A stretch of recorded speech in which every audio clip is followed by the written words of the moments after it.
الحمد لله وحده والصلاة والسلام على من لا نبي بعده وعلى آله وأصحابه الذين أوفوا عهده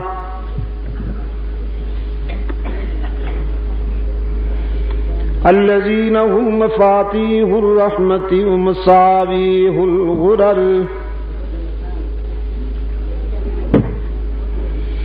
أعوذ بالله من الشيطان الرجيم بسم الله الرحمن الرحيم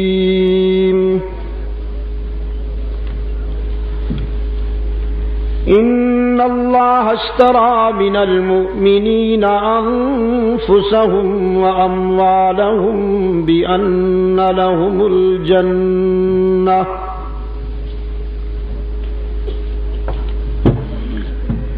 يقاتلون في سبيل الله فيقتلون ويقتلون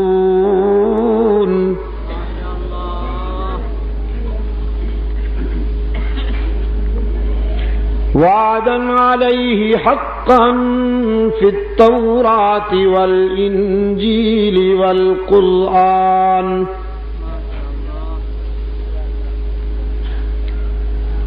فمن أوفى بعهده من الله فاستبشروا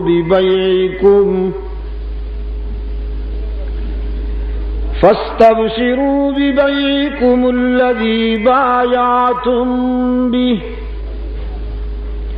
وذلك هو الفوز العظيم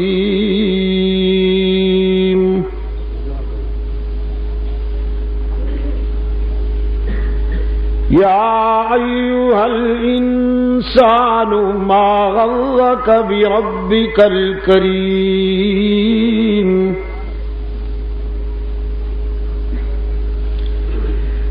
الذي خلقك فسواك فعدلك في أي صورة ما شاء ركبك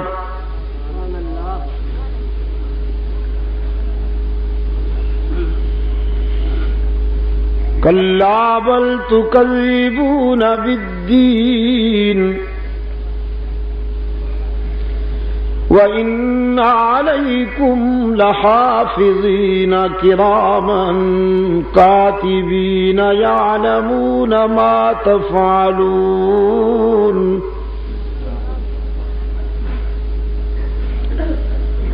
إن الأبرار لفي نعيم وإن الفجار لفي جحيم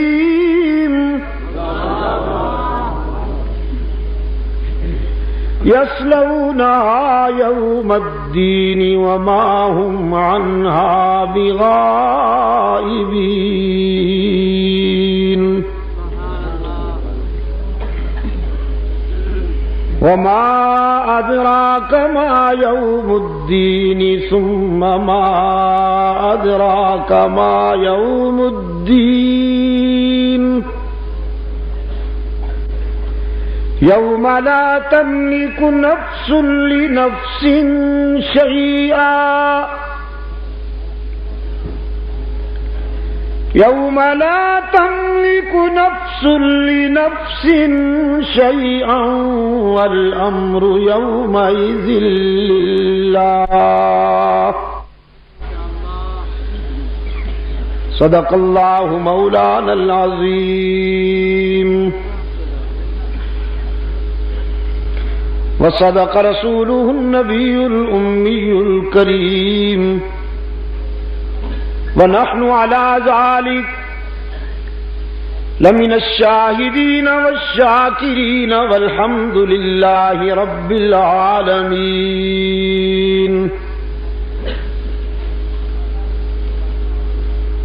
صدر اجلاس ارباب علم و دانش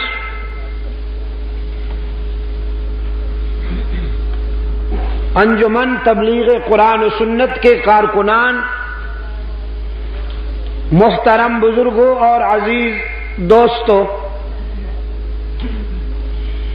آج 9 ستمبر 1986 ہم یہاں انجمن تبلیغ قرآن و سنت پشاور کے زیر اہتمام غالباً 10 روزہ شہدائے اسلام کانفرنس کے تیسرے اجلاس میں دعوت و تبلیغ کی نسبت سے جمع ہے۔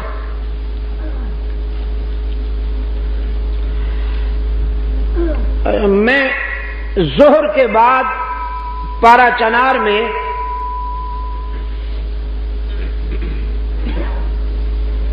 ایک کانفرنس میں گفتگو کرنے کے بعد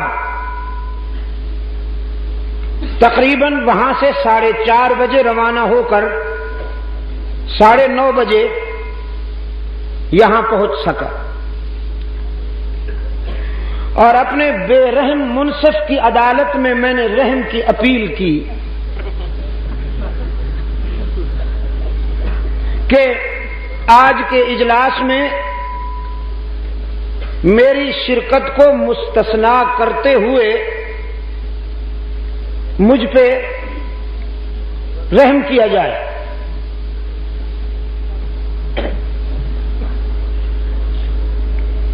انہوں نے کمال بے دردی کے ساتھ میری اپیل کو مسترد کر دیا، جس کے نتیجے میں مجھے یہاں حاضر ہونا پڑا، اور مجھے افسوس ہے کہ میرے پیش رو علماء کرام کو بھی میری وجہ سے بات مختصر کرنی پڑی۔ آج تمہید انشاءاللہ، کل تفصیل۔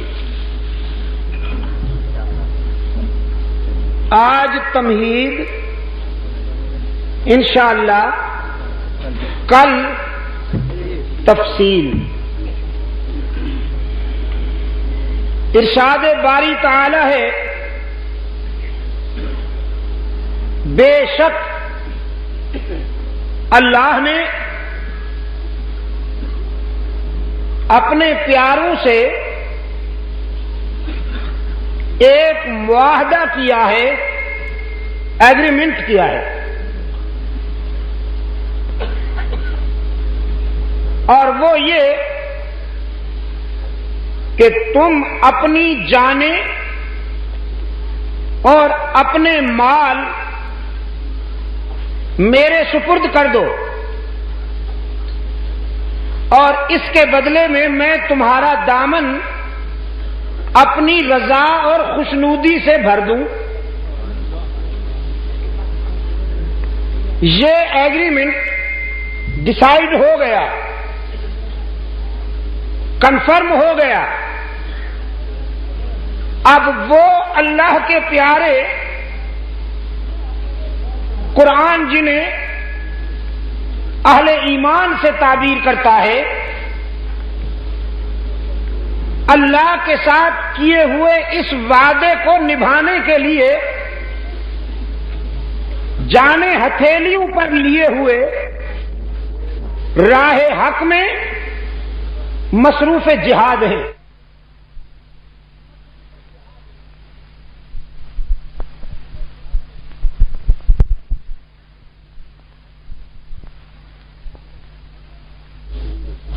مارے جاتے ہیں،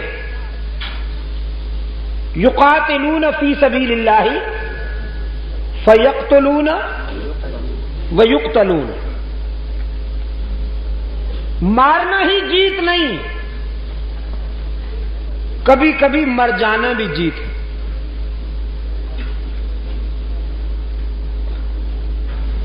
دنیا شاید یہ سمجھتی ہے کہ مد مقابل کو مار دینا ہی فتح ہے،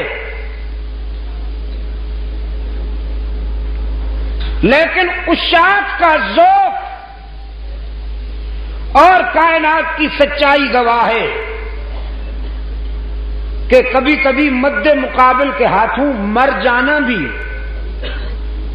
بڑی عظیم شان فتح اور جیت کہلاتی ہے۔ قرآن کہتا ہے ان کے ساتھ اللہ نے جو وعدہ کیا وہ بالکل سچا ہے۔ آسمانی صحائف میں اس کا پرتو ملتا ہے، توریت میں بھی، انجیل میں بھی اور قرآن حکیم میں بھی۔ جس نے بھی اللہ کے ساتھ کیا ہوا وعدہ پورا کیا انہیں جنت کی بشارت دے دیجئے اور انہیں مبارکباد دیجئے اس کامیاب تجارت کی جو انہوں نے اللہ کے ساتھ معاہدے کی صورت میں کی۔ یہ بہت بڑی کامیابی ہے۔ یہ مختصر سا ترجمہ تھا اجمالی تشریح کے ساتھ کتاب اللہ کے اس حصے کا جو ابھی ابھی میں نے آپ کے سامنے تلاوت کی، اور ترجمہ سننے کے بعد آپ ذہنی طور پر اسلام کے ذوق جہاد سے متعارف ہو گئے۔ اللہ کے ساتھ تعلق قائم کرنے کے معنی یہ ہے کہ اب یہ زندگی ہماری نہیں، اب اس کے لیے وقف ہو گئی۔ زندگی کا ایک ایک سانس اب اس کی منشا کے مطابق گزرے گا۔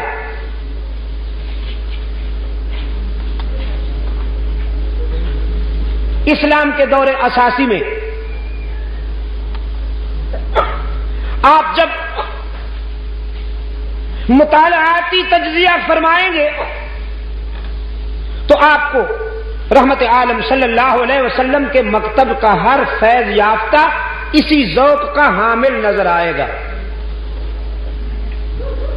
یہ جو مہینہ گزرا ہے یہ کون سا تھا؟ ذوالحجہ۔ اس مہینے کی 18 تاریخ کس کا یوم شہادت تھی؟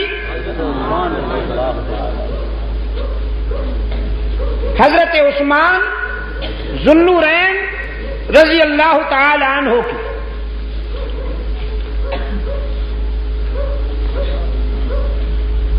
اور محرم الحرام کی 1 تاریخ کس کی شہادت کی یاد دلاتی ہے؟ امام عدل و حریت حضرت عمر فاروق رضی اللہ تعالی عنہ۔ ذوالحجہ اسلامی سال کا آخری مہینہ ہے اور محرم الحرام اسلامی سال کا پہلا مہینہ ہے۔ اس کے آخری مہینے نے بھی ایک عظیم قربانی کی یاد دلائی، اس کے پہلے مہینے نے بھی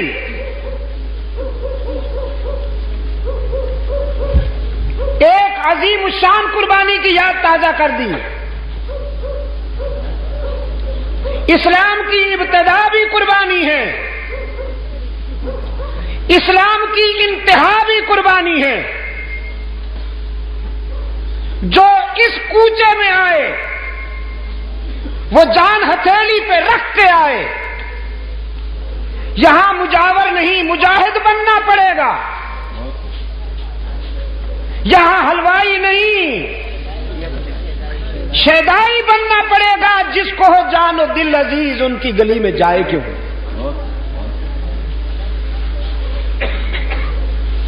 یہاں جو بھی آئے گا آزمایا جائے گا۔ ایک جگہ قرآن کہتا ہے، فرمایا الف لام میم احسب الناس ان يتركوا ان يقولوا آمنا ان یقولوا آمنا وهم لا یفتنون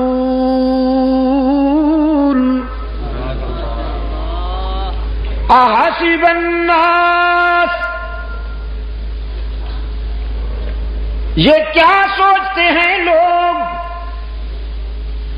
ان یترکوا ان یقولوا آمنا، یہ کہ وہ چھوڑ دیے جائیں گے صرف اس بات پر کہ وہ مومن کہلائے، دعوی ایمان کر کے انہیں چھوڑ دیا جائے گا، آزمایا نہیں جائے گا۔ قرآن کہتا ہے ناممکن، جو بھی اللہ سے تعلق قائم کرے گا اسے آزمایا جائے گا۔ رحمت عالم صلی اللہ علیہ وسلم نے فرمایا ہم گروہ انبیاء اپنے اپنے مقام اور مرتبہ کے لحاظ سے آزمائے جاتے ہیں، جس کا مرتبہ جتنا بلند ہوگا آزمائش اتنی کڑی ہوگی۔ اور اپنے بارے میں فرماتے ہیں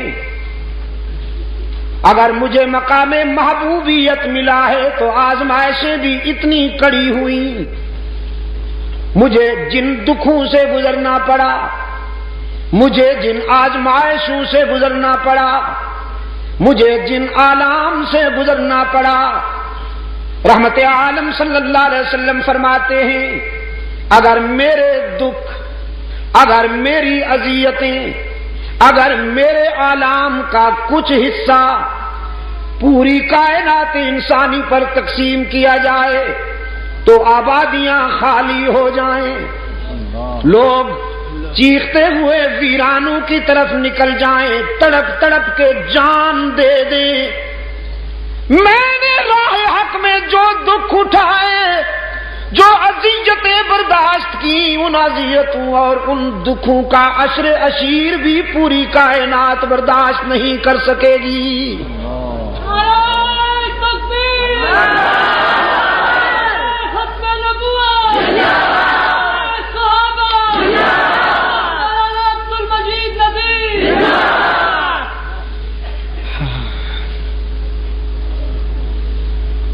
آزمائش ہوگی۔ لاہوری گیٹ والوں، یہ لاہوری گیٹ ہے یا لوہاری گیٹ ہے؟ غنیمت ہے۔ لاہوری گیٹ والوں، پشاور والوں، آزمائش ہوگی۔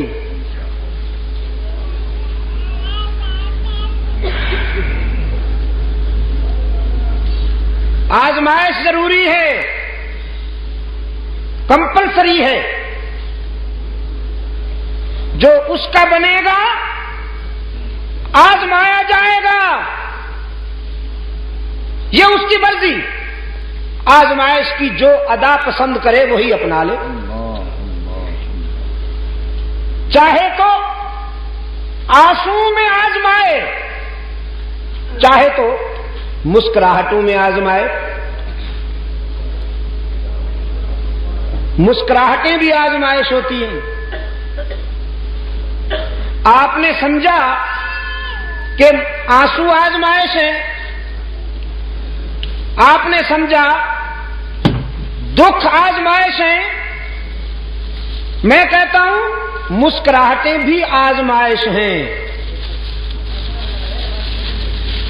ارباب علم و دانش، میرے عزیز نوجوان، بڑھاپا تو آزمائش ہے ہی، جوانی بھی آزمائش ہے، اسرت تو آزمائش ہے ہی، یسرت بھی آزمائش ہے، غربت تو آزمائش ہے ہی، تونگری اور ثروت بھی آزمائش ہے۔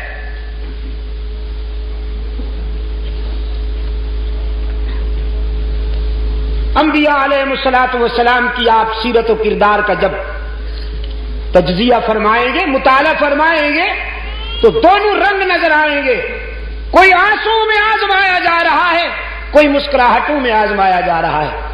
اور اگر آپ مجھ سے پوچھیں تو میں بتاؤں کہ آنسو کی آزمائش اتنی سخت نہیں ہے جتنی مسکراہٹوں کی آزمائش سخت ہے۔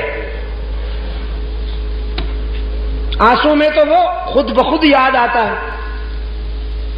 کسی وقت کے بڑے فرعون کو جب 104 105 6 کے ٹمپریچر پہ بخار چڑھا ہوا ہو، جسم دہک رہا ہو، تو خود بخود یا اللہ رحم کر، یا اللہ رحم کر۔ کبھی جس کے زبان پہ اللہ کا نام نہیں آیا، بخار کی حدت و شدت خود بخود اس کے زبان پہ اللہ کا نام لے آتی ہے۔ لیکن جب صحت ہو، شباب ہو، جوانی ہو، فراغت ہو، دولت ہو، آسودگیاں ہوں اور آسانیاں ہوں، اس وقت اگر کوئی اللہ کو یاد کرے اور اسے نہ بھلائے، یہ بہت بڑی بات ہے، بہت بڑی بات ہے۔ بڑھاپے کے سجدے بھی غنیمت ہیں، لیکن جوانی کے سجدوں کی کیا بات ہے۔ بڑھاپے میں تو ضعیف جھک ہی جاتا ہے بیچارہ، ویسے بھی جب تن میں ریشہ پڑ جائے، پیری سے گردن جھک جائے اور فطرت پکار پکار کے کہے اب تو جھک سجدے میں ہو سرکش خدا کے سامنے، تو وہ جھک ہی جاتا ہے۔ لیکن جب شریانوں میں گرم گرم خون کی روانی ہو، عزائم میں جولانی ہو، نفس امارہ مائل بشیطانی ہو، امنگوں میں مد و جزر ہو، عزائم میں تلاطم ہو، اس وقت اگر کوئی اپنی جوانی اور اپنے شباب کو اپنے محسن اعظم کے آگے جھکا دے تو کیا بات ہے۔ میں کہا کرتا ہوں بڑھاپے کے ہزاروں سجدے جوانی کے ایک سجدے کا مقابلہ نہیں کر سکتے۔ اللہ میرے جوانوں کو آہ سحرگاہی عطا فرمائے، اللہ میرے جوانوں کو رات کے سناٹے میں اپنے معبود کے سامنے جھکنا نصیب فرمائے۔ ان لمحات کو نہ گنوانا، یہ بہت تھوڑا سا عرصہ ہوتا ہے اور لوٹ کر نہیں آتا۔ پھر جھکا ہوا تھا نا بوڑھا، یوں یوں چلتا ہوا جا رہا تھا، لکڑی ہاتھ میں اور یوں یوں۔ ایک بچے نے دیکھا تو قریب آ کے کہنے لگا بابا کیا ڈھونڈتے ہو؟ ہائے ہائے، بابے کے آنسو نکل گئے۔ حسرت سے بچے کو دیکھ کے کہنے لگا بیٹا جوانی کھو گئی ہے، وہی ڈھونڈ رہا، وہ لوٹ کے نہیں آئے گی۔ یہ مختصر سا انتہائی شارٹ پیریڈ ہوتا ہے جو گزر جاتا ہے تو لوٹ کے نہیں آتا۔ اس پیریڈ میں کچھ یادیں ترتیب دے دو، رات کی تنہائی میں ذرا اللہ سے باتیں کر کے دیکھو، ادھر ادھر بھٹکتے ہو، بندوں سے امیدیں قائم کرتے ہو، لوگوں سے آرزویں وابستہ کرتے ہو، عزیزوں رشتہ داروں کے آگے جھولی پھیلاتے ہو، حکمرانوں کے در پہ بے ضمیر بن کر کاسہ گدا پھیلاتے ہو، کبھی اس سے بھی تو مانگ کے دیکھو جو اپنے در پہ آنے والے کو تانا دیے بغیر اس کا دامن بھر دیتا ہے۔ مسکراہٹوں میں بھی آزماتا ہے، آنسو میں بھی آزماتا ہے۔ خلیل اللہ کو آزمایا مسلسل آنسو، اور حضرت سلیمان علیہ السلام کو آزمایا مسلسل مسکراہٹیں، مسلسل مسکراہٹیں۔ بعض لوگوں کا خیال یہ ہے ولی اللہ بننے کے لیے کنگال ہونا ضروری ہے، جس کے کپڑے اچھے ہوں لوگ اس کو ولی ماننے کے لیے تیار نہیں۔ دیکھو جی اللہ والا بنتا ہے، لباس تو دیکھو، قیمتی عطر لگا رکھا ہے،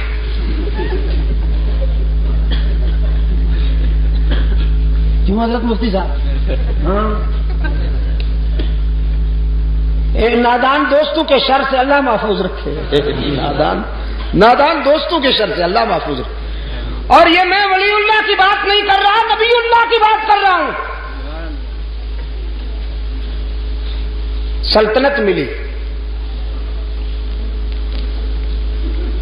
بادشاہی ملی، اور ملی بھی ایسے نہیں، مانگی اللہ سے حضرت سلیمان نے۔ فرمایا رب اغفر لی وہب لی ملکا لا ينبغی لأحد من بعدی، رب اغفر لی وہب لی ملکا لا ينبغی لأحد من بعدی۔ میرے رب سب سے پہلے تو میری عاقبت سنوار دے۔ پیغمبر کی ڈیمانڈ ہے نا، نبی کو کتنا اچھا طریقہ آتا ہے مانگنے کا اپنے داتا سے۔ فرمایا رب اغفر لی وہب لی ملکا لا ينبغی لأحد من بعدی۔ میرے رب سب سے پہلے تو میری عاقبت سنوار دے، اور دنیاوی زندگی میں مملکت عطا فرما، سلطنت عطا فرما، اور سلطنت و مملکت بھی تجھ سے اس لیے مانگتا ہوں کہ تیری دھرتی پر تیرا قانون جاری کر سکوں، اس لیے حکومت نہیں مانگتا کہ ایوبیہ میں عیاشی کر سکوں۔ ہاں، سلطنت عطا کر، حکومت عطا کر،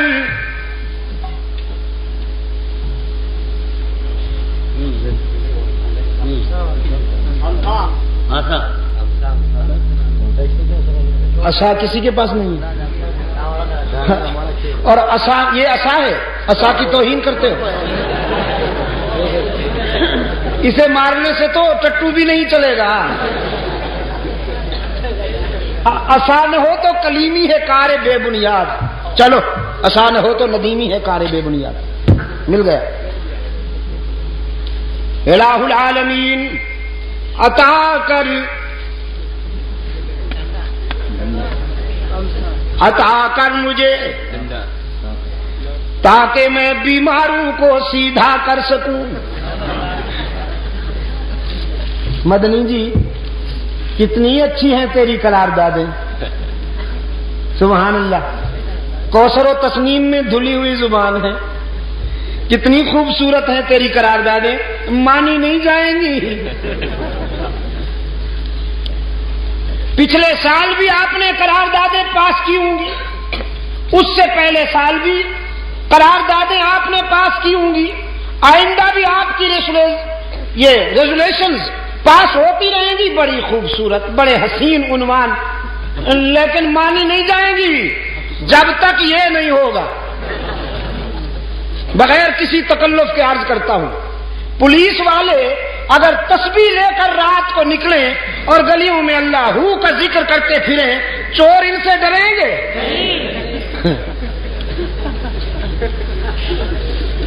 چوروں نے کسی کا کھسکار سنا،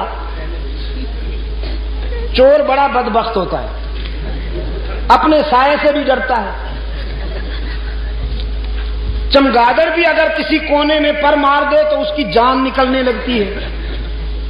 کھسکار سنا گلی میں، اس نے کاروائی روک کے بھاگنا چاہا، جو ہی نقب سے سر باہر نکالا تو دیکھا مولانا صاحب تہجد کے لیے جا رہے تھے، ساتھی سے کہنے لگا اپنا کام جاری رکھو، مولوی جا رہے ہیں، اس سے کچھ نہیں ہوگا، اس سے ڈرنے کی کیا بات ہے؟ یہ بہت ضروری ہے،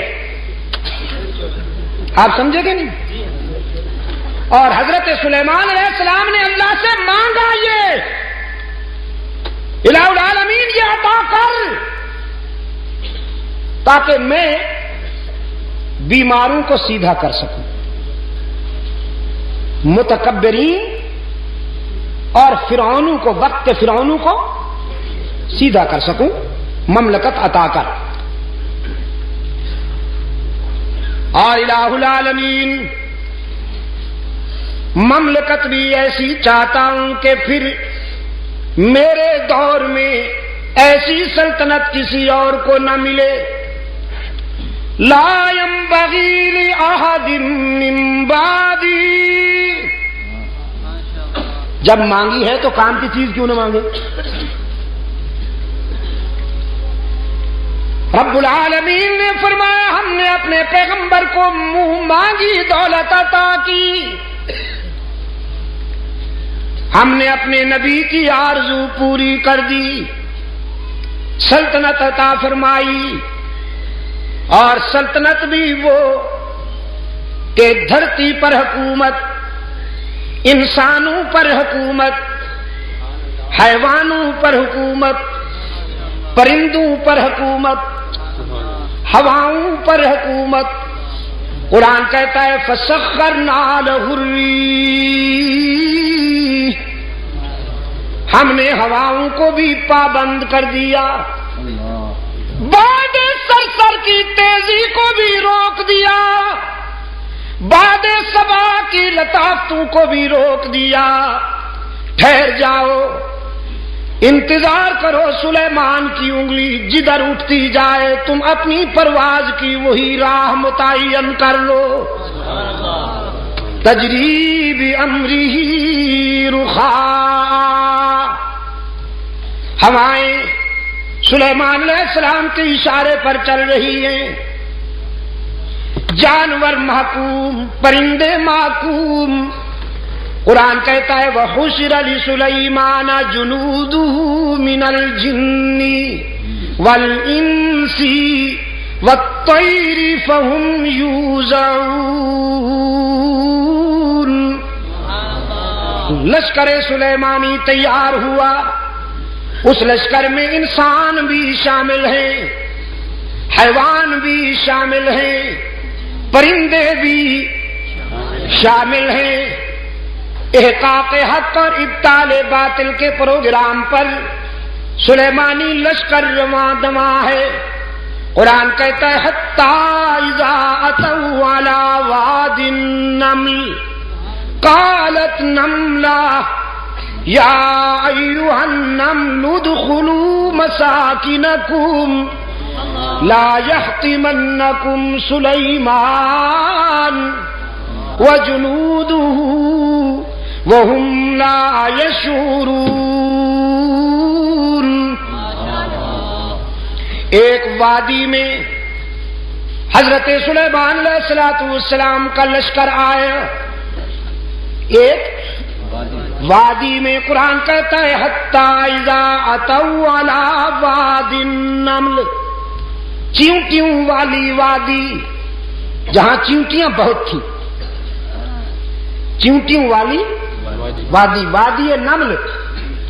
قالت نملۃ یا ایھا النمل ادخلوا مساکنکم،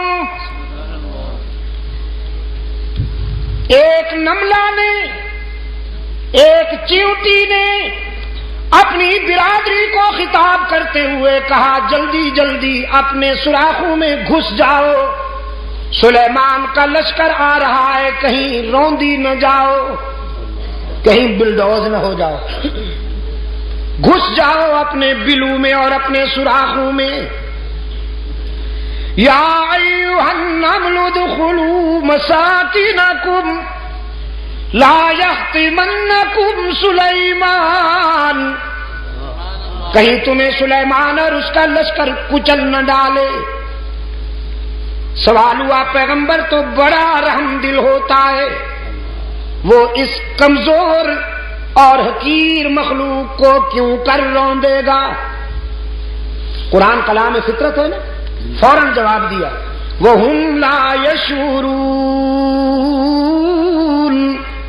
جان بوجھ کر تو نہیں روندیں گے، تم چھوٹی چھوٹی ہو نا، نظر نہیں آتی ہو نا، اس لیے انہیں پتہ بھی نہیں چلے گا تم روندی جاؤ گی۔ چیونٹی کو بھی پتا ہے، چیونٹی کو بھی یہ معلوم ہے کہ پیغمبر انسان ہوتے ہیں اور انسان والی نظر رکھتے ہیں۔ پیغمبر وہی جانتے ہیں جو حق تعالی کی طرف سے انہیں بتایا جائے، ورنہ وہ کائنات کے ہر صغیر و کبیر کو نہیں جانتے۔ چیونٹی کو معلوم ہے، لیکن عصر حاضر کے چیونٹے ابھی تک نہیں مانتے، انہیں یہ بات سمجھ میں نہیں آ رہی۔ فَتَبَسَّمَ ضَاحِكًا مِّن قَوْلِهَا، چیونٹی کے یہ بات سن کر حضرت سلیمان علیہ السلام مسکرا دیے، چونکہ حضرت سلیمان علیہ السلام تمام پرندوں کی اور جانوروں کی زبانیں سمجھتے تھے، منطق الطیر کو سمجھتے تھے، حشرات الارض کو سمجھتے تھے، ان کی آوازیں سن کر سمجھ جاتے تھے۔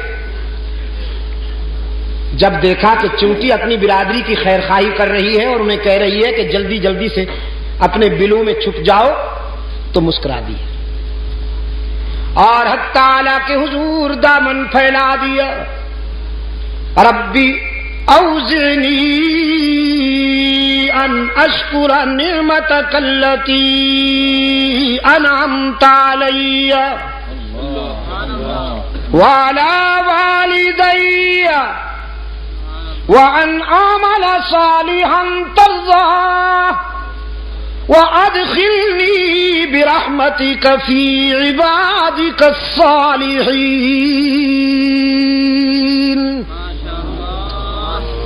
الہ العالمین، تو نے کتنا کرم کیا ہے مجھ پر کہ اگر چیونٹیاں بولتی ہیں تو میں سمجھ لیتا ہوں، پرندے چہکتے ہیں تو میں سمجھ لیتا ہوں، لیکن میرے معبود تو نے اپنے فضل و کرم میں تو کوئی کمی نہ کی، اب مجھے بھی توفیق عطا کر کے میں تیری نعمتوں کا شکر ادا کر سکوں۔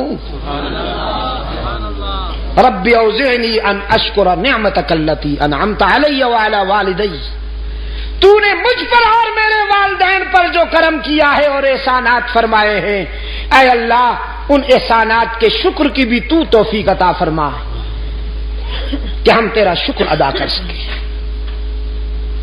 عزیز دوستو، وہ خوش نصیب بندے کہ جنہیں اللہ کے حضور شکر کی توفیق میسر آ جائے، یہ بھی ان کا ذاتی کمال نہیں ہے، اسی کا احسان ہوتا ہے۔ وہ اپنے بندوں میں سے جنہیں پسند کرتا ہے اپنے در پہ بلا لیتا ہے، انہیں رقت قلبی عطا کرتا ہے، انہیں رونے کا سلیقہ عطا کرتا ہے، انہیں مانگنے کا سلیقہ عطا کرتا ہے۔ یہ کوئی ذاتی کمال نہیں ہے انسان کا، یہ اسی کا کرم ہے۔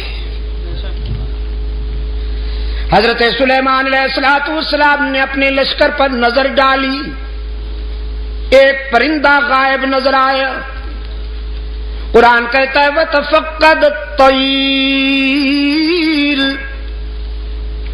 فَقَالَ مَا لِيَ لَا أَرَى الْهُدْهُدَ أَمْ كَانَ مِنَ الْغَائِبِينَ۔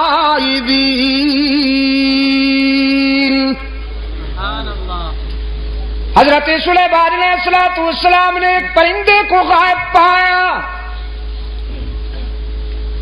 فرمانے لگے کیا بات ہے، مجھے ہدہد نظر نہیں آ رہا، ذرا دیکھو لشکر کے کسی کونے میں چھپا بیٹھا ہے یا پھر میری اجازت کے بغیر کہیں چلا گیا ہے، تلاش کرو۔ یہ ہدہد جانتے ہیں آپ؟ جی کیا فرمایا؟ اچھا ملا چرگت، تمہارے صدقے جاؤں، یہ کب سے ملا بن گیا بھائی؟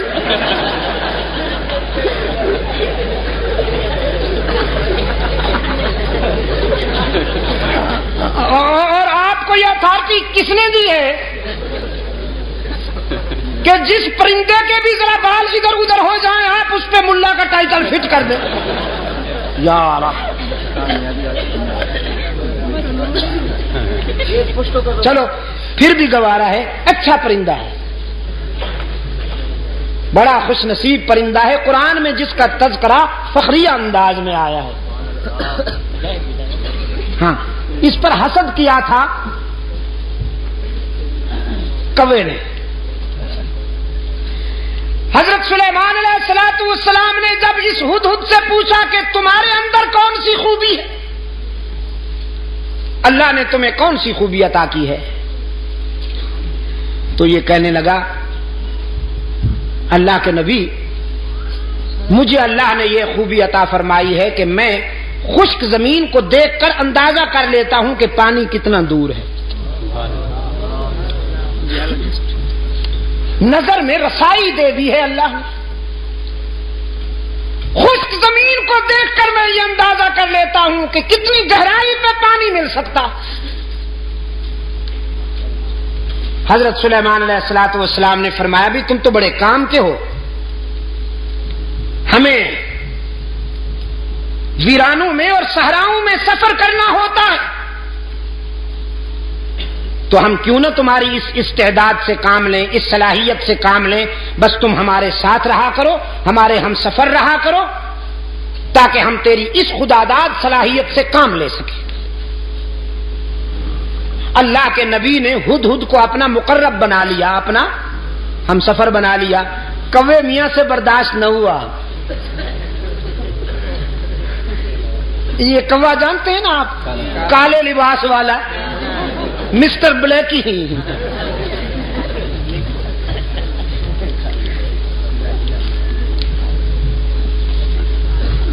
اس جنس سے ایسے فیصلے برداشت نہیں ہوا کرتے. اللہ کے رسول صلی اللہ علیہ وسلم نے صدیق اکبر کو اپنے پہلو میں سلا لیا، کبو کو برداشت ہوا نہیں ہوا. بڑی سخت تکلیف ہے بیچاروں کو. استغاثہ دائر کر دیا کوے نے ہدہد کے خلاف، اسکینڈل بنا لیا بدبخت نے. کہنے لگا واہ جی واہ، یہ کہتا ہے کہ میں خشک زمین دیکھ کر اندازہ کر لیتا ہوں کہ پانی کتنا دور ہوگا. بالکل غلط ہے. میں نے کئی مرتبہ دیکھا ہے کہ یہ جال میں پھنسا ہوا پھڑک رہا ہوتا ہے. اگر اس کی نظر میں اتنی رسائی ہے کہ یہ خشک زمین دیکھ کر پانی کی گہرائی معلوم کر لیتا ہے، تو جال کو کیوں نہیں دیکھ لیتا، اس میں پھنس کیوں جاتا ہے. عیار تو بڑے ہوتے ہیں نا، یہ نفاذ اور لسان تو بڑے ہوتے ہیں. اس انداز خطابت میں استغاثہ دائر کیا کہ سننے والے بھی متاثر ہوئے، کہنے لگے جی بالکل ٹھیک ہے، یہ تو بات واقعی تفصیل طلب ہے، وضاحت طلب ہے کہ اگر ہدہد پانی کی گہرائی کو دیکھ لیتا ہے تو زمین کے اوپر جو جال تنا ہوا ہوتا ہے اس کو کیوں نہیں دیکھ لیتا.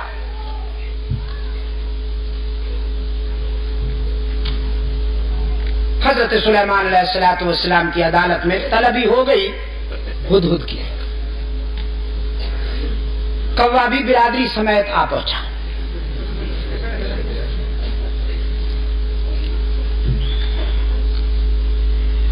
حضرت سلیمان علیہ السلام نے کوے سے کہا اپنا استغاثہ بیان کرو. اس نے وہ کہانی پھر دوہرا دی کہ جناب یہ کہتا ہے میں زمین کو دیکھتا ہوں تو اندازہ کر لیتا ہوں پانی کتنا دور ہے، جبکہ یہ زمین کے اوپر والے جال کو نہیں دیکھ سکتا، اس میں پھنس جاتا ہے، تو اس کا یہ دعویٰ غلط ہے. خلافت اس کو نہیں، ہمیں ملنی چاہیے.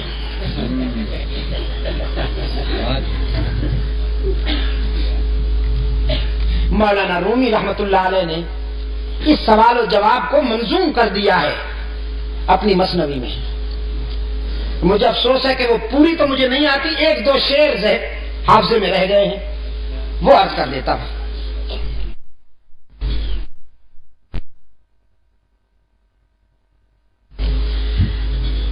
ہدہد نے جب کوے کا استغاثہ سنا تو مسکرا دیا. فرمایا زاغقو از حکم مولا منکر است،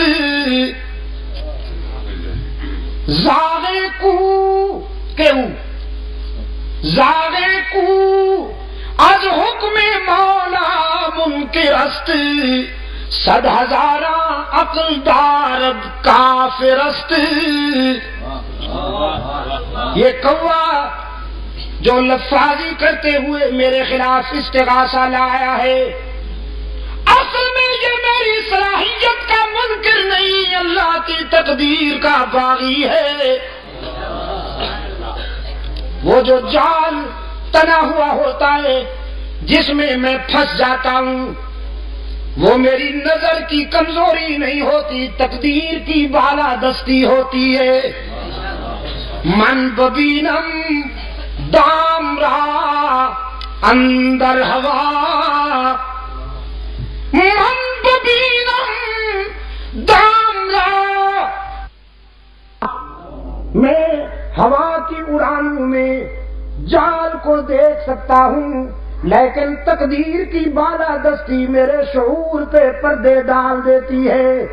دیکھتا تو ہوں لیکن سمجھ نہیں پاتا، بالآخر جال میں پھنس جاتا ہوں. وہ میری نظر کی کمزوری نہیں ہوتی، اللہ کی تقدیر کا فیصلہ ہوتا ہے. سلیمان علیہ السلام نے فرمایا اخرج انک رجیم، دفعو نکل جا. بکواس کی ہے تو نے، اللہ نے جب یہ استعداد عطا کی ہے تو تجھ سے برداشت کیوں نہیں ہوتی؟ کبھی نے کہا جی جاتے ہیں ناراض کیوں ہوتے ہیں؟ جاتے ہیں ناراض کیوں ہوتے ہیں؟ ان نکل جاؤ نا. جاتے ہیں جی. احتجاج کرنے کی تو اجازت ہے، پروٹیسٹ تو کریں ہم ذرا، تاریخ تو چلائیں آپ کے اس فیصلے کے خلاف. سلیمان علیہ السلام نے فرمایا قیامت تک چیختے اور چلاتے رہو گے، تمہارا منہ بھی کالا رہے گا، تمہارا جسم بھی کالا رہے گا. حسد کے مارے ہمیشہ حسد کے اندھیروں میں ڈوبے رہتے ہیں. اللہ جنہیں اپنے فضل و کرم سے نوازے وہ پیغمبر کے پہلو میں سوتے رہتے ہیں.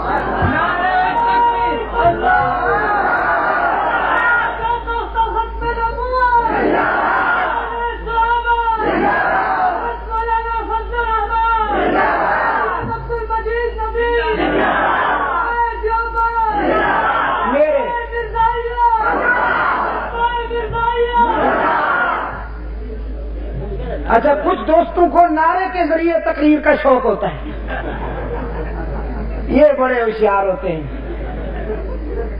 یہاں تو انہیں ارشاد الحق وقت دیتا نہیں مائک پر، پھر نعرے کے ذریعے وہ بہرحال چھوٹی موٹی تقریر تھوڑے تھوڑے ٹکڑوں میں فرما ہی دیتے ہیں. تو میرے عزیز دوستو، ہدہد کے متعلق میں عرض کر رہا تھا. دیکھیے 12:30 پھر ہو رہے ہیں، تاریخ بدل گئی ہے. میں نے کہا حضرت وہ اسلاف کی روایات تو یہ رہی ہیں کہ عشاء کے بعد بیان شروع ہوا صبح تک جاری رہا. لوگ کہتے ہیں شاہ جی رحمت اللہ علیہ عشاء کے بعد بیان شروع کرتے تھے، صبح تک جاری رہتا تھا. تو میں نے کہا کچھ روایات ہماری بھی یاد رکھی جائیں گی. ہاں، لوگ کہیں گے جی ایک مولانا عبد المجید ندیم شاہ صاحب ہوتے تھے، ہم خود ان جلسوں میں شریک ہوتے تھے، 9 تاریخ کو تقریر شروع کرتے تھے، 10 تاریخ تک جاری رہتی تھی.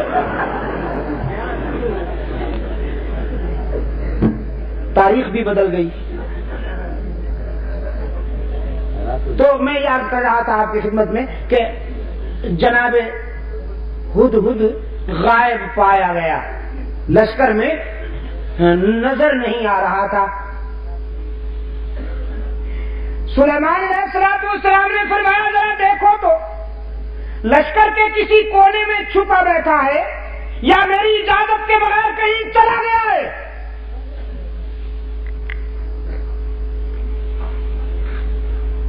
حضرت سلیمان علیہ السلام کے رضاکاروں نے پورے لشکر کا جائزہ لیا، دیکھا کہ ہدہد نہیں ہے. سلیمان علیہ السلام کی خدمت میں رپورٹ پیش کی گئی کہ اللہ کے نبی وہ واقعی یہاں نہیں ہے اور کہیں جا چکا ہے. فرمایا لَأُعَذِّبَنَّهُ عَذَابًا شَدِيدًا لَأُعَذِّبَنَّهُ عَذَابًا شَدِيدًا أَوْ لَأَذْبَحَنَّهُ أَوْ لَيَأْتِيَنِّي بِسُلْطَانٍ مُبِينٍ۔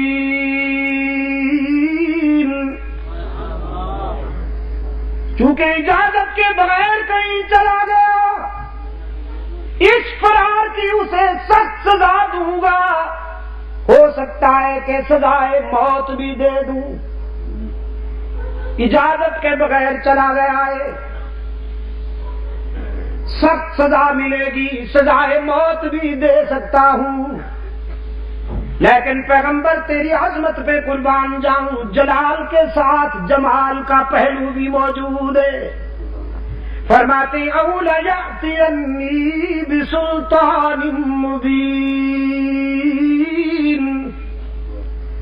لیکن صفائی کا موقع ضرور دیا جائے گا۔ اگر اپنی غیر حاضری کی کوئی معقول وجہ بتا دی تو معاف بھی کر سکتا ہوں۔ اور ہدہد جائزہ مشن پہ تشریف لے گئے تھے، جائزہ مشن پر۔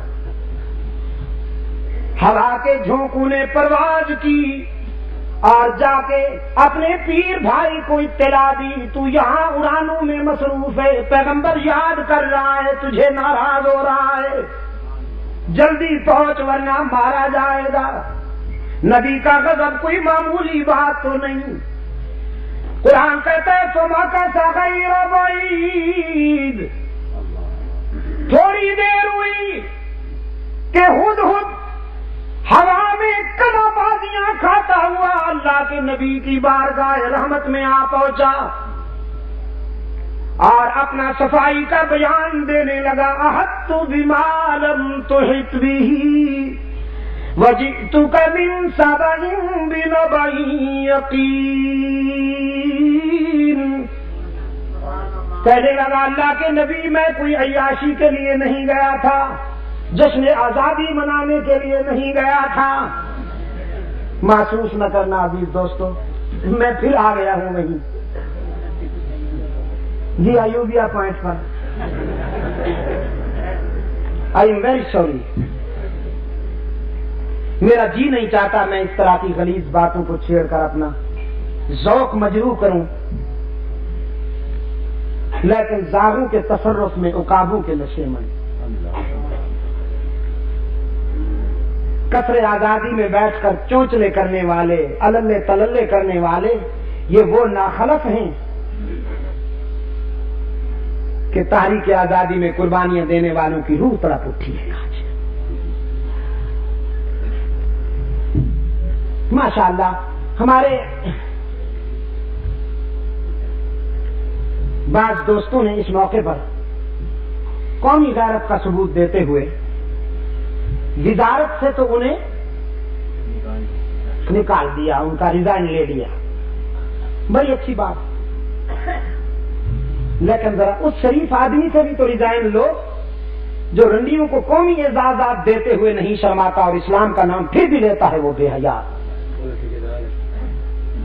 رنڈیوں کو، طوائفوں کو قومی اعزازات دیتا ہے، وہ قومی اعزازات کہ جس پر شرفاء کا حق ہے، وہ قومی اعزازات کہ جس پر قرآن اور سنت کے شہدائیوں کا حق ہے، وہ قومی اعزازات کہ جس پر قومی اور ملی سفر میں قربانیاں دینے والوں کا حق ہے۔ میں آپ سے پوچھتا ہوں، یہ فلم سٹار جو ہیں، فلمی اداکار جو ہیں یا اداکارائیں جو ہیں، یہ قوم کے محسن ہیں یا قوم کے قاتل ہیں؟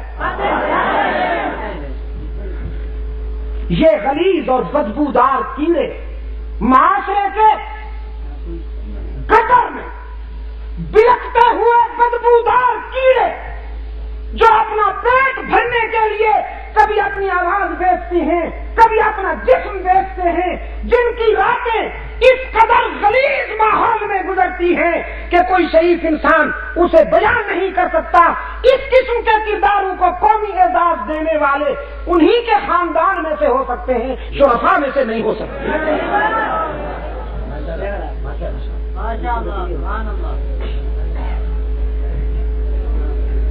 ایوب تنوری صاحب نے کوئی انوکھا جرم تو نہیں کر لیا. جب بڑے طوائفوں کو اعزازات دیں، تبلا سرنگی بجانے والوں کو تھپکی دے، شاباش شاباش. تو الناس علی دین ملوکہم دوستو، چھوٹے بڑوں کی تقلید کیا کرتے ہیں. لگا دیجئے پھر مجھ پہ پابندی، لگا دیجیے مجھ پہ کل سے پابندی پہ. لیکن میری تقریر طبع یار کو بے چین کرتی ہے، سبب یہ ہے وہی کہتا ہوں جو دل پر گزرتی ہے. جو دل پر گزرتی ہے وہ کہوں گا. میں ان ڈبل سائز ملاؤں میں سے نہیں جن کی نظر تمہارے ہاتھوں میں مچلتے ہوئے ڈرافٹ پہ رہتی ہے. الحمدللہ میں ان کرداروں کا نام لے رہا ہوں کہ جو حکمرانوں کی چشمے غضبناک کو دیکھ کر اللہ کی رضا اور خوشنودی تلاش کیا کرتے ہیں.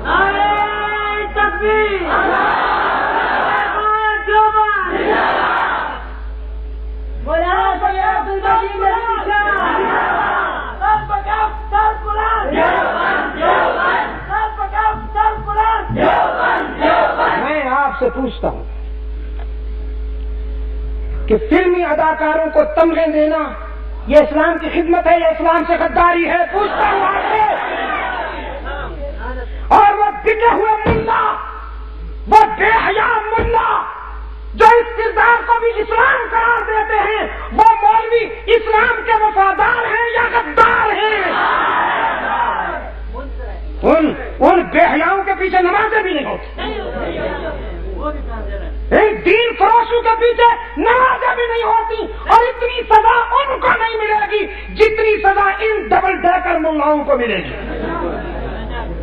جو سنبھالے نہیں جاتے، کرسی میں نہیں سما سکتے بدبخت، جن کے لیے آفیشل چیئر بنانی پڑتی ہے. میرے عزیز دوست، آزادی نصیب ہوئی ہے تمہیں، لیکن کبھی غور کیا کن کی قربانیوں کی بدولت؟ مالٹا کے عقوبت خانوں میں سال ہر سال گزارنے والے شیخ الہند محمود حسن کی قربانیوں کی بدولت، بالا کوٹ کی سرزمین پر خون جگر کا نذرانہ پیش کرنے والے اسماعیل شہید کے ایثار کی بدولت. ہائے جلتا ہے جن کا خون چراغوں میں رات بھر، جلتا ہے جن کا خون چراغوں میں رات بھر، ان غمزدوں سے پوچھ کبھی قیمت سحر. ہد کہتا ہے اللہ کے نبی عیاشی کے لیے نہیں گیا تھا، جائزہ مشن پر گیا تھا، اور میں اس مقام پر سے ہو کے آیا ہوں جہاں آپ بھی نہیں گئے. وہاں سے میں ایک یقینی خبر لایا ہوں قوم سبا سے متعلق. میں نے ایک قوم دیکھی ہے، میں نے ایک قوم دیکھی ہے جو سورج کی پوجا کرتی ہے، سورج کو طلوع اور غروب ہوتے وقت سجدہ کرتی ہے. ایک عورت ان پر حکمرانی کر رہی ہے. سنیے، ساتھ کہہ دینا چاہتا ہوں، جب تک انشاءاللہ جب تک ولی اللہ قافلے کے سپاہی زندہ ہیں، ایک قوم دے کر آیا ہوں سورج کو پوجا کرتے ہیں، سجدہ کرتے ہیں وہ بدبخت، ایک عورت ان پر حکمرانی کرتی ہے، تو اللہ کے نبی آگے بڑھنے سے پہلے اس قوم کا پوسٹ مارٹم کر لینا چاہیے۔ یہ زنخی قوم، یہ زن مرید، جنہوں نے ایک عورت کو سربراہ بنا رکھا ہے، پہلے ان کی طبیعت ٹھیک کر لینی چاہیے، پھر آگے بڑھیں گے۔ سلیمان علیہ السلام نے فرمایا بھئی بات تو بڑا عجیب ہے، کیسی عجیب خبر لایا ہے؟ فرمایا ایسے یلغار نہیں کرتے، دیکھو پیغمبر کا انداز دیکھو، پیغمبر کی عسکری مہم میں بھی رحمت کار فرما ہوتی ہے۔ فرمایا پہلے خط لکھتا ہوں بلقیس کے نام، جاؤ میرا خط پہنچاؤ اسے، اگر وہ ٹھیک طریقے سے ہماری بات مان لیتی ہے تو ہم ان کی آبادیوں کو تاراج کرنے کا ذوق نہیں رکھتے۔ خط لکھا، اور سفارتی تاریخ میں یہ پہلا خط ہے جو کسی ایک حاکم نے دوسرے حاکم کے نام لکھا۔ سلیمان علیہ السلام نے جو لکھا ہے بلقیس کو، قرآن کریم نے اس خط کا مضمون بھی محفوظ رکھا ہوا ہے۔ فرمایا انہ من سلیمان وانہ بسم اللہ الرحمن الرحیم اللہ تعالی علی واتونی مسلمین۔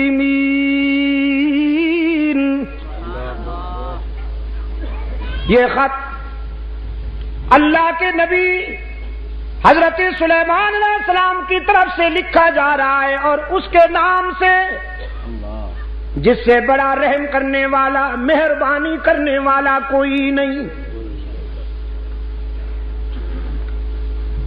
ہمارا خط پڑھتے ہی کسی خوش فہمی میں مبتلا مت ہو جانا۔ اللہ تعالی علیہ، خوش فہمی میں مبتلا ہو کر، احساس برتری میں مبتلا ہو کر کہیں ہم سے ٹکرانے کی غلطی نہ کرنا۔ ہم تجھے دعوت دیتے ہیں کہ سراپا تسلیم اور رضا بن کر صداقت کو اپنا لو، اللہ کی وحدانیت اور میری نبوت کا اقرار کر لو۔ ملکہ سبا بلقیس نے حضرت سلیمان علیہ السلام کا خط اپنی کابینہ کے سامنے رکھا، ان سے پوچھا کیا رائے ہے تمہاری، کیا کرنا چاہیے اس سلسلے میں؟ ایسے موقع پر نمبر بنانے والے لوگ بڑے پرجوش ہوا کرتے ہیں۔ نمبر بنانے کے لیے بعض حضرات نے رائے دی ہم خون کی ندیاں بہا دیں گے، جہاں آپ کا پسینہ گرے گا وہاں ہمارا خون گرے گا۔ یہ بڑے رٹے رٹائے جملے ہیں جو لوگوں کو بیوقوف بنانے کے لیے استعمال کیے جاتے ہیں۔ ہم تیار ہیں، ہر قسم کی قربانی دیں گے، اور آپ تو اسٹیل مین ہیں، وہ مین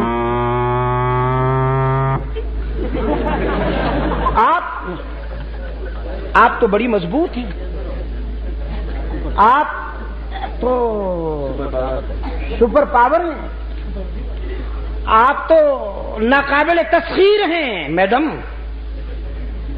بیگم، آپ کو کوئی نقصان نہیں پہنچا سکتا، اور آپ کے یہ رضاکار، آپ کے یہ فداکار آپ کے اشارے پر جانے دیں گے، ہم خون کی ندیاں بہا دیں گے، ہم اڑا کے رکھ دیں گے تیرے دشمنوں کو۔ قرآن کریم بڑا شفاف آئینہ ہے، ہر کردار بیدار نظر آتا ہے۔ قرآن کریم نے ملکہ بلقیس کو یہ کریڈٹ عطا کیا ہے کہ اپنے مشیروں وزیروں کی یہ لنترانیاں سن کر بے وقوف ہونے کے بجائے اس نے حقیقت پسندی سے کام لیا۔ قالت ان الملوک اذا دخلوا قریۃ افسدوها وجعلوا اعزۃ اہلها ذلہ وکذالک یفعلون۔ اپنے مشیروں وزیروں سے کہنے لگی تصادم اور ٹکراؤ کی طرف لے جانا چاہتے ہو، لیکن مجھے ٹکراؤ پسند نہیں، اس لیے کہ جب دو طاقتیں لڑتی ہیں، جب بادشاہ آپس میں ٹکراتے ہیں تو مظلوم انسانوں کا خون بہتا ہے۔ دو اونٹ جب لڑتے ہیں تو چیونٹیاں پس جاتی ہیں بیچاری، فرمایا آبادیاں ویرانے بن جاتی ہیں، انسانی خون کی ندیاں بہتی ہیں، ماؤں کی مامتا لٹتی ہے، بہنوں کی چادریں اڑتی ہیں، بیٹیوں کے دوپٹے تار تار ہوتے ہیں، بچے یتیم بنتے ہیں، ضعیفوں کی کمر ٹوٹتی ہے، جوانوں کے بازو ٹوٹتے ہیں، لاشوں کے ڈھیر لگتے ہیں، اور مجھے یہ منظر پسند نہیں، میں ٹکراؤ کو پسند نہیں کرتی۔ میری پرپوزل یہ ہے، انی مرسلۃ الیہم بہدیہ، میں ایک ہدیہ بیچتی ہوں۔ کیا؟ تحفہ، پریزنٹ، نذرانہ، جزاک اللہ، کیا نذرانہ بھیجتی، اور دیکھتی ہوں کہ ہمارا بھیجا ہوا عطیہ، ہمارا بھیجا ہوا نذرانہ کیا رنگ دکھاتا ہے۔ بڑے قیمتی ہیرے، بڑے قیمتی جواہرات حضرت سلیمان علیہ السلام کی خدمت میں روانہ کیے کہ یہ لیجئے اور ہمارا پیچھا چھوڑ دیجیے۔ جیسے آج کل حضرت صاحب یہ جوڑا آپ کے لیے ہے، قبول فرمائیے۔ حضرت صاحب یہ ڈرافٹ رکھ لیجئے، جہاں آپ کی مرضی ہو وہی خرچ کر دیجئے، اور اگر حضرت صاحب بہت سخت ہیں نہیں لیتے تو پھر حضرت صاحب کے صاحبزادے جو ہیں، جزاک اللہ، تو بھی پہنچا ہوا معلوم ہوتا ہے مجھے،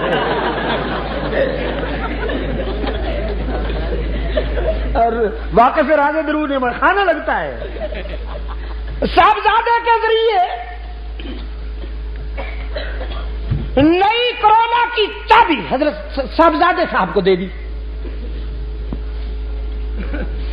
اور صاحبزادہ صاحب سے جب حضرت صاحب نے پوچھا یہ گاڑی کہاں سے آئی، بس ابا جی وہ کسی نے پریزنٹ کی، ہماری اجازت کے بغیر تم نے کیوں لی؟ جی ہم گاڑی پہ بیٹھے آپ کو اچھا نہیں لگتا؟ روزانہ سائیکل پہ بیٹھتا ہوں پنچر ہو جاتا ہے، آپ کو اچھا نہیں لگتا ہم گاڑی پہ بیٹھے؟ اور حضرت صاحب پدری محبت میں آ کر ٹائیں ٹائیں فش۔ ہوس چھپ چھپ کے پہلو میں بنا لیتی ہے تصویریں۔ اقبال نے کہا نا، براہیمی نظر پیدا بڑی مشکل سے ہوتی ہے، ہوس چھپ چھپ کے پہلو میں بنا لیتی ہے تصویریں۔ یہ ہوس نذرانہ آیا حضرت سلیمان علیہ السلام کی خدمت میں، اور جناب سلیمان علیہ السلام اللہ کا نبی ہے، نذرانہ دے کر فرمایا اتمدوننی بمال، کیا تم مجھے مال و دولت کا لالچ دے کر راہ حق سے ہٹانا چاہتے ہو؟ میں تمہارے نذرانے کیسے قبول کر سکتا ہوں؟ مجھے تو وہ دینے والا ہے جس سے بہتر دنیا میں کوئی دینے والا ہی نہیں ہو سکتا، میں تو رب سے لینے والا ہوں، اور تم نے یہ نذرانہ بھیج کر ہمیں چیلنج کیا ہے، تم نے سمجھا ہے کہ ہم تمہارا نذرانہ اور تحفہ دیکھ کر راستے سے ہٹ جائیں گے، تو یوں دیکھ کے فرمایا ہے بھائی کوئی؟ اٹھا کے لائے اسے ابھی۔ ایک جن کھڑا ہوا کہنے لگا جی مجھے اجازت دیجئے، آپ یہاں سے کوچ کرنے نہیں پائیں گے، آپ یہاں سے اٹھ کر آگے نہیں چلیں گے کہ میں اسے لا کے پیش کرتا ہوں۔ ایک اور بولا، قرآن کہتا ہے قال عفریت من الجن انا اتیک بہ قبل ان یرتد الیک طرفک، اس نے کہا میں پلک جھپکنے سے بھی پہلے لاتا ہوں۔ چنانچہ جناب ملکہ بلقیس تخت سمیت حضرت سلیمان علیہ السلام کے قدموں میں، جناب سلیمان علیہ السلام کے پاس ملکہ سبا بلقیس آئی، لوگوں کی آنکھیں کھلی رہ گئیں، ایک دوسرے کی طرف سوالیہ نظروں سے لوگ دیکھتے ہیں، اور نگاہوں نگاہوں میں کہتے ہیں دیکھو تو صحیح پیغمبر کا اختیار کتنا ہے، بلقیس کو پلک جھپکنے سے بھی پہلے منگوا لیا۔ حضرت سلیمان علیہ السلام نے یہ منظر دیکھا، قرآن کہتا ہے سلیمان علیہ السلام نے فوراً وضاحت کی، قال ھذا من فضل ربی لیبلونی اشکر ام اکفر، یہ میرا ذاتی اختیار نہیں ہے، یہ تو میرے رب کا فضل و کرم ہے، اس نے یہ مہربانیاں کی ہیں، لیکن اس میں بھی بڑی آزمائش کار فرمائے، وہ اتنی مہربانیاں کر کے مجھے دیکھنا چاہتا ہے کہ میں اس کی نعمتوں کا شکر گزار بندہ بنتا ہوں یا تکبر کرتا ہوں، لیکن الہ العالمین میں تکبر سے پناہ مانگتا ہوں، تیری ناراضگی سے پناہ مانگتا ہوں، میں تو تیرے در پر عاجزی کرنے والا بندہ ہوں، مجھے توفیق شکر بھی تو عطا کر تاکہ میں شکر کرتا جاؤں، تیری نعمتوں میں اضافہ ہوتا جائے۔ یہ میں نے تقریباً 1.25 گھنٹے کی محنت بلکہ 1.5 گھنٹے کی محنت اس لیے کی کہ آپ کے ذہن میں یہ بات بٹھا سکوں کہ رب العالمین کبھی آنسو میں آزماتے ہیں، کبھی مسکراہٹوں میں آزماتے ہیں۔ آنسو میں آزمائش بھی بڑی سنگین ہے، لیکن میرے نزدیک مسکراہٹوں میں کامیاب ہونا اس سے بھی بہت اہم ہے۔ اپنے انبیاء کو حق تعالی نے آنسو میں بھی آزمایا، مسکراہٹوں میں بھی آزمایا، تو یہی ادا کار فرما رہی حلقہ رسالت تک۔ اللہ نے اپنے محبوب کے یاروں کو، اللہ نے اپنے محبوب کے صحابہ کو مسکراہٹوں میں بھی آزمایا، آنسو میں بھی آزمایا۔ اگر زندگی رہی تو انشاءاللہ کل یہیں سے بات آگے بڑھے گی۔ اللہ